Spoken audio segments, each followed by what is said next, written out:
로서 본 말씀을 가지고 당신은 무엇으로 구원받았습니까? What have you been saved by? What have you been saved by? 무엇으로 당신은 구원받았습니까? 돈으로 받았습니까? 권력으로 받았습니까?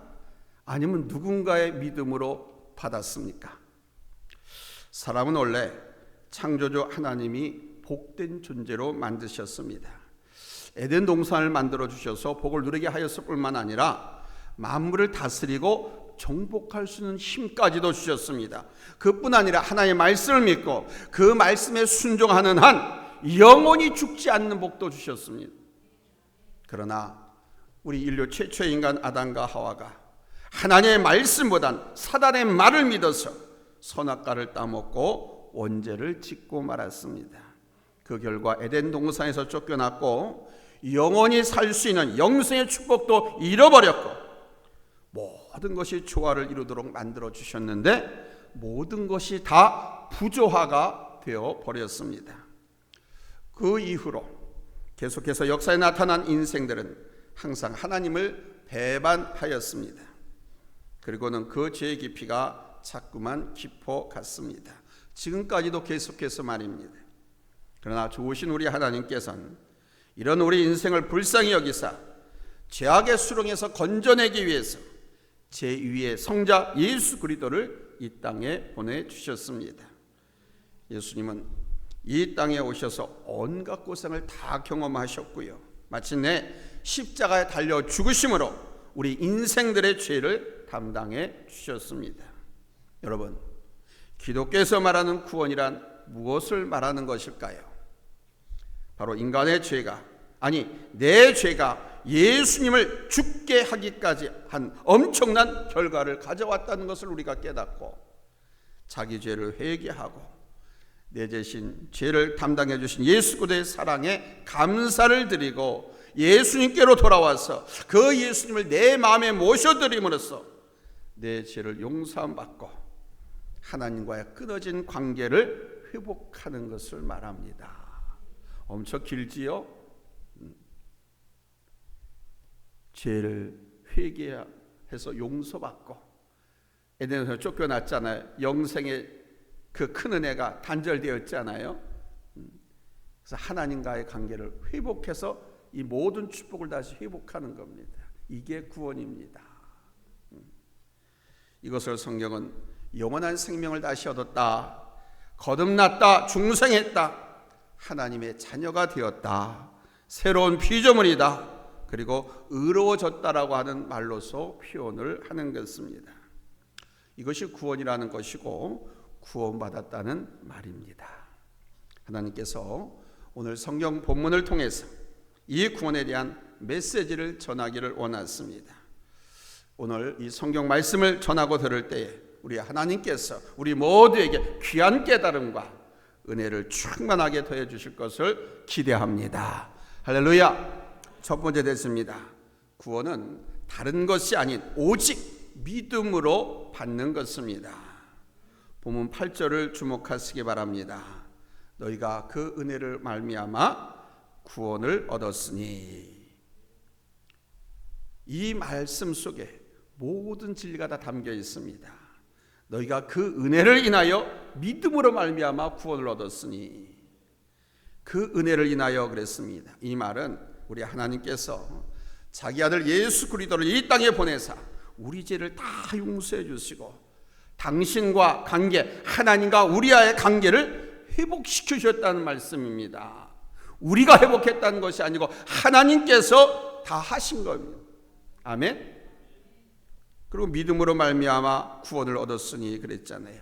믿음으로 말미암아, 이거는 only faith sola fide라는 겁니다. 오직 믿음으로.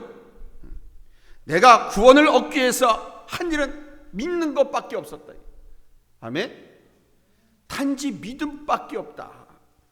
여러분, 오직 믿음으로 하나님의 구원하심을 얻는다는 말인 거예요. 얼마나 쉽습니까?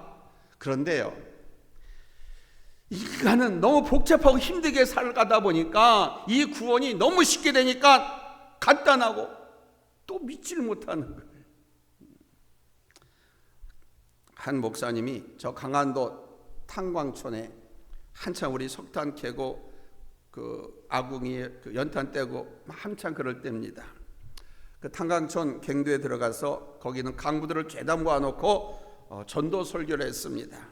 여러분, 우리는 모두 죄값으로 죽어 마땅할 죄인들입니다. 그러나 하나님이 우리를 사랑하사 예수님을 우리에게 보내주셨습니다.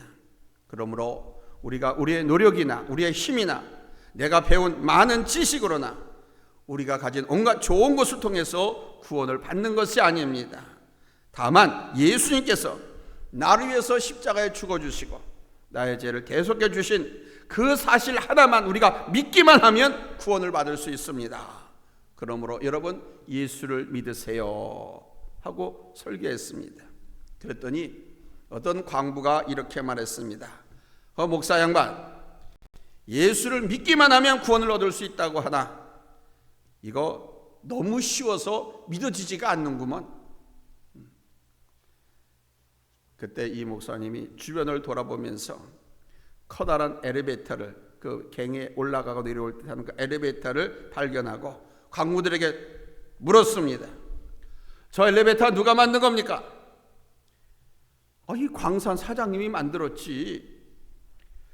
저거를 만들고 설치하는데 많은 시간이 걸렸겠지요? 그렇지. 그래요. 목사가 말합니다. 자, 여러분 보십시오. 여러분의 사장님이 오랜 시간에 걸쳐서 많은 사람을 동원해서 많은 물자, 희생, 또 고통들을 감수하면서 이 엘리베이터를 만들었습니다.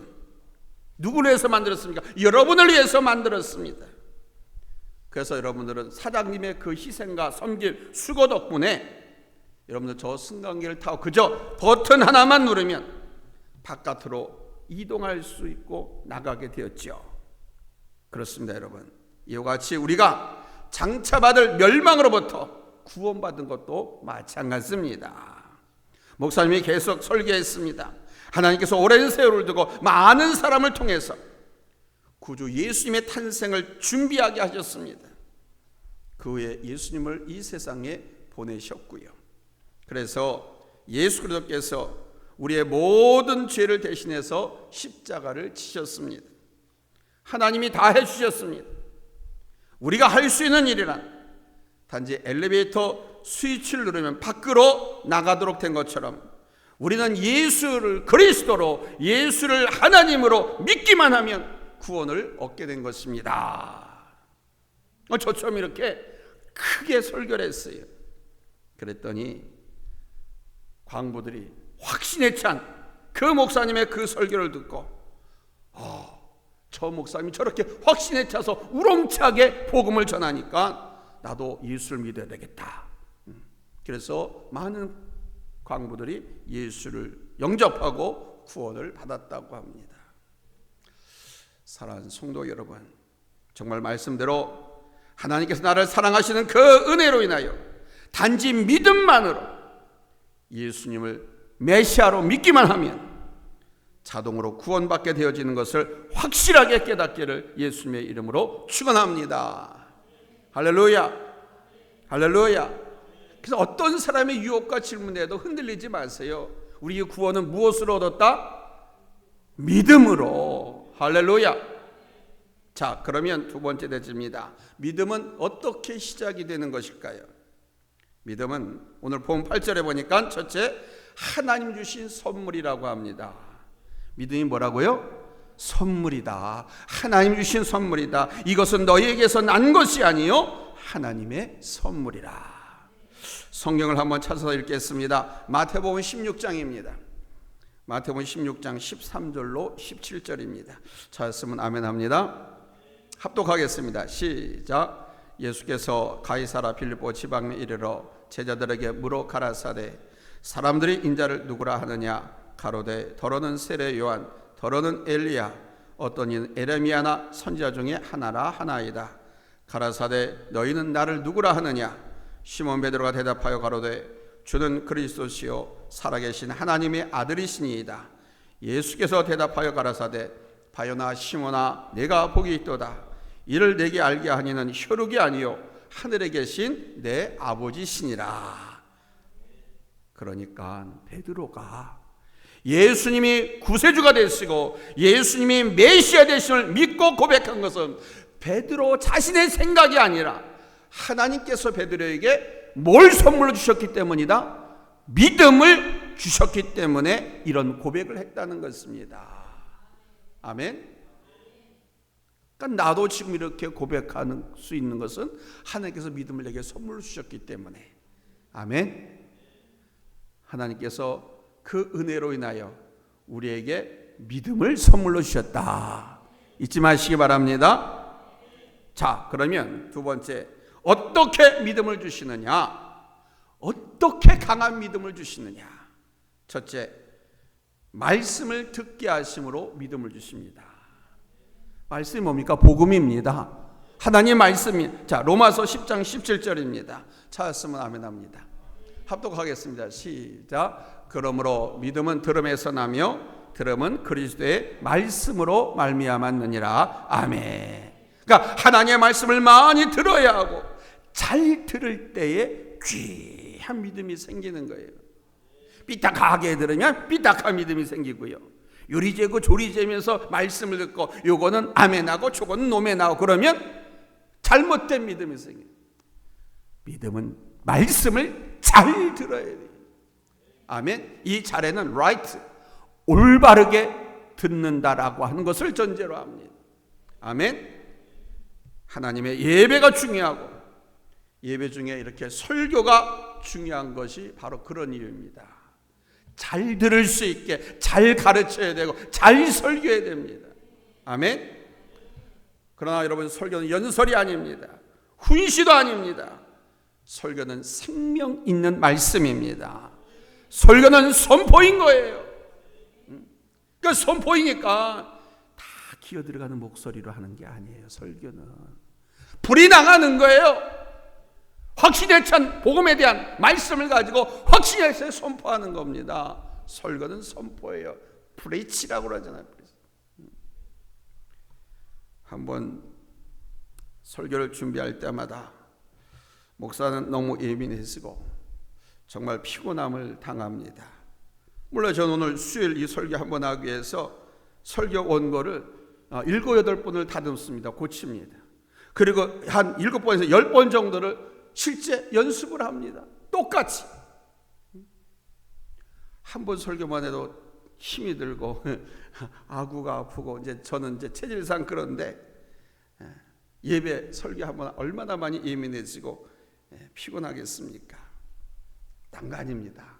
하나님의 말씀이기 때문에, 하나님께 사랑하신 귀한 성도들이기 때문에 그분들 앞에서 어떻게 이 생명의 말씀으로 우리 성도들을 바로 이끌어갈 수 있는가? 이것 때문에 정말 피곤하고 긴장됩니다. 그래서 저는 지금도 늘 말씀드리잖아요. 개척교회 설교할 때와 똑같은 마음으로 항상. 어쩌다 한번 말씀을 듣는 정도의 신앙은 말할 것도 없고 주일낮에 한번 듣는 것 가지고는 부족합니다. 시간 듣기를 힘써야 됩니다. 저의 설교를 들어달라는 것이 아닙니다. 하나님의 말씀 듣기를 힘쓸 때 여러분의 믿음이 성장하는 것입니다. 믿음은 하나님의 말씀을 들으면서 난다고 그랬잖아요. 아멘. 두 번째는 성령의 감동하심으로 믿음을 주십니다. 고린도전서 12장 3절에서 말씀하셨습니다. 그러므로 내가 너희에게 알게 하노니 하나님의 영으로 말하는 자는 누구든지 예수를 저주할 자라 하지 않고 또 성령으로 아니하고는 누구든지 예수를 주시라 할 수 없느니라. 아멘. 하나님의 말씀을 들을 때에 하나님의 성령이 우리를 감동시키셔서 그 말씀을 깨닫게 하시고 알게 하시고 이게 은혜 주시는 순간이에요. 믿어지게 하시고. 아멘. 이게 하나님의 성령의 감동하시는 겁니다. 그런데 얼마나 예배 드릴 때마다 말씀 드릴 때마다 이 전하는 목사도 성령의 감동하심으로 능력 있게 힘 있게 말씀을 증거하고 여러분도 성령의 감동으로 아멘 하시기 바랍니다. 크게 깨닫기를 바랍니다. 아멘. 세 번째 대입니다. 그러면 예수를 믿고 믿음을 갖기 전과 예수를 믿은 후, 믿음이 온 후의 차이가 무엇일까요? 첫째, 주께서 나를 위해서 십자가에 죽어서 화목제물이 되시기 전에는 바로 이런 상태였습니다. 본문 11절과 12절을 주목하시기 바랍니다. 11절에 보면 이럽니다. 어떤 상태냐? 육체로는 이방인이었다고 그럽니다. 당시에 이 이방인이라고 하는 말은요, 한마디로 말하면 지저분한 잡종들, 더 원어적인 표현을 말하면 지저분한 잡종 새끼들, 이런 말로 쓰이면서 이 이방인이라고 하는 말은 수모와 비애가 담겨있는 용어입니다. 그러니까 예수 믿고 구원받기 전에는 한마디로 우리의 상태가 하나님 보시기에 어떻다? 지저분한, 더러운, 요즘 말로 말하는 쓰레기 같은 사람. 또 11절에 보면요, 무할라댕이라고 그랬어. 무할레당. 여러분도 아시는 것처럼 저 유태인들은 태어난 지 8일 만에 남자들의 생식기 끝을 자른 할례 의식을 행했죠. 이 의식은 하나님이 택한 백성이라는 표현입니다. 유대인으로서 대단한 특권으로 진행되었던 것입니다. 고로 무할례당이라고 하는 말은 택한 자가 아닌 버림받은 자라는 것. 하나님께 버림받은 자. 집서 말하면 하나님이 버린 놈. 그래서 12절에 보면 그러잖아요. 그리스도 밖에 있었던 자요. 그러니까 예수 믿기 전에는 그리스도 밖에 있었던 자요, 이스라엘 밖에 있었던 자라 그러잖아요. 예수 믿기 전에는 그리스도 밖에 있었던 자 또는 이스라엘 밖에 있었던 자, 같은 말입니다. 또 이렇게도 말했습니다. 축복받을 약속에 대하여는 외인들이라고 했습니다. 12절에 나와요. 하나님의 약속, 언약, 축복받을 사람들이 못 된다. 예수 믿기 전에 사람들은, 우리가 바로 그런 사람들이었다는 겁니다. 예수를 믿기 전에는. 깨달았지만 아멘 합시다. 아멘. 미국과 캐나다는 세계 최고의 복지 제도를 자랑하는 나라입니다. 특별히 캐나다는 유람에서 무덤까지 그냥 빈손으로 편안하게 살도록 국가가 모든 것을 제공해준 복지국가입니다. 사실은 미국보다 캐나다가 훨씬 더 살기 좋아요. 그래서 사람들 인품도 달라. 캐나다 사람은 항상 여유가 있어요. 그 나라 전체가 국민들이 그래. 미국 사람들은 온갖 잡종이라고 하면 안 되겠죠. 다인종으로 구성되어 있는데 살기가 얼마나 각박한지 몰라요. 그러니까 막 테러가 일어나기도 하고 별의별 강도가 일어나기도 하고, 이런 가끔 뉴스를 통해서 막 그런 폭동 이런 뉴스 접하잖아요. 근데 캐나다는 그런 게 없어요. 사람들이 얼마나 마음에 여유가 있고 또 마음이 평안하고, 이 캐나다는 기독교 국가인데요, 얼마나 하나님의 섭리를 쫓아서 사람들이 이웃을 배려하고 사랑하고 그러면서 사는지 몰라요. 그러나 이런 좋은 복지 혜택을 이 땅 대한민국에 사는 우리 국민들은 누릴 수가 있어요? 없어요? 없습니다. 캐나다나 미국 시민들만 누리는 것이고, 우리 한국 사람이라고 해도, 아무리 잘난 사람이라고 해도 캐나다나 미국에 적법하게 살도록 허가받은 사람들만이 받아 누릴 수 있는 겁니다. 즉 이민 가거나 거기 영주권, 시민권을 얻은 사람만 누릴 수 있는 거예요. 우리가 예수 믿기 전에는 하나님이 준비하실 축복과 그 좋은 것들을 전혀 가질 수가 없었습니다. 천국도 내 것이 아니에요. 우리가 예수 믿기 전부터 천국은 준비되어 있었어요. 그러니까 우리가 예수 믿기 전에는 그 좋은 천국도 우리 것이 아니었어요. 소망이 없었고 하나님과도 원수된 상태였습니다. 12절 후반절에 보면 하나님도 없는 자, 이 뜻이 바로 겁니다. 하나님을 적대하고 있는, 하나님이 버린 사람이라는 그런, 하나님이 우리를 증오하고 적대해서 버린 사람이었다는 거예요. 예수 믿기 전에는. 바로 하나님께 버림받은 사람이 이런 사람인 것입니다. 하나님께서 적대하고 증오감을 갖고, 그러니 하나님께 적대감을 갖고 하나님께 증오에 대해서 버린 사람, 그 삶이 어떻겠어요? 하나님 미워하고 싫어하는 사람, 하나님의 진노를 임할 자에 대해서 여러분 배웠잖아요. 그런 사람은 행복하기를 꿈 수도 없어. 잘 살기를 소망할 수도 없어. 왜? 하는 것보다 다 망할 테니까.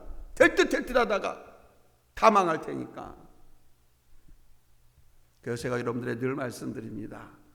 하나님 마음에 들도록 하나님의 말씀을 지켜 살고, 저주받을 짓 하지 말고 살자. 저주받을 짓만 하지 않고 살아도 우리는 보통 이상으로 행복하고 잘 살 수가 있어요. 그러나 두 번째입니다. 예수님께서 나를 위해서 화목제물이 되어주심을 믿은 후에는 나 자신의 신분이 변화됩니다. 19절 말씀에 보면 외인도 아니고 손님도 아니고 성도들과 동일한 시민이고 하나님의 권속이라, 하나님이 내 안에 성전 삼고 계시는 하나님의 자녀. 아멘. 예수를 믿고 나서는, 예수님이 나와 하나님 사이에 화목제물이 되었다는 것을 믿은 사람에게는 이런 신분의 변화가 일어나는 거예요. 하나님의 자녀로, 천국 시민권자로. 할렐루야. 한 가정 이야기를 말씀드리면서 말씀을 마치려고 합니다. 부자지간의 관계가 아주 극도로 악화해서 아예 아버지와 아들이 상종도 하지 않는 그런 가정이 있었습니다.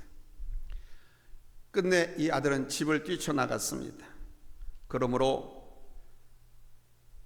아내로서 그 아들의 어머니는 대단한 고통이었습니다. 훗날 그 어머니가 병들어 죽게 되었고, 임종을 앞두고 그 어머니가 남편을 불러서 부탁했습니다. 아들을 좀 불러달라고.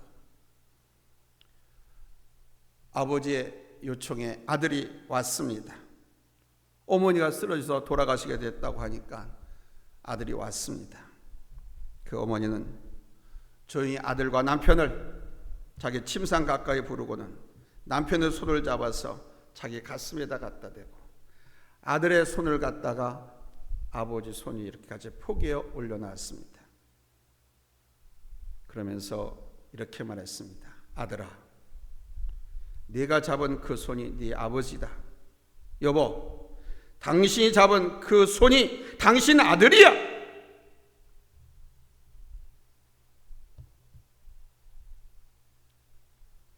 부모와 자식이 용서하지 못하고 이해하지 못할 게 뭐 있습니까? 서로 사랑하십시오. 용서하십시오. 그렇게 권하고 눈을 감았습니다. 어머니의 죽음으로 화해시킨 이 가정엔 가장 먼저 부자지간의 관계가 회복되었고, 그 가정엔 어머니의 희생으로 놀라운 평화와 축복의 집안으로 변했습니다. 그리고는 지금까지 이루지 못했던 귀한 사랑과 존경의 관계가 되었다고 합니다. 사랑하는 성도 여러분, 이것이 바로 오늘 보면 13절에서 18절에 나오는 우리 예수님의 모습을 보여주신 말씀입니다. 멀리 있지 마십시오. 무겁게 생각하지 마십시오. 어렵게도 생각하지 마십시오. 하나님이 이미 준비하셨고 예수님이 그 모든 일을 이루셨습니다. 우리는 단지 하나님의 섭리, 하나님이 준비하셨고 예수님이 다 이루실 것이다 라고 하는 이 믿음만 필요할 뿐입니다. 하나님의 은혜 가운데 믿음으로 구원받고, 믿음으로 평안해지고, 믿음으로 행복하고, 믿음으로 화평한, 그래서 부흥하고 성장하는 우리 성도들의 가정이 다 될 수 있기를 예수님의 이름으로 축원합니다. 할렐루야. 기도합니다.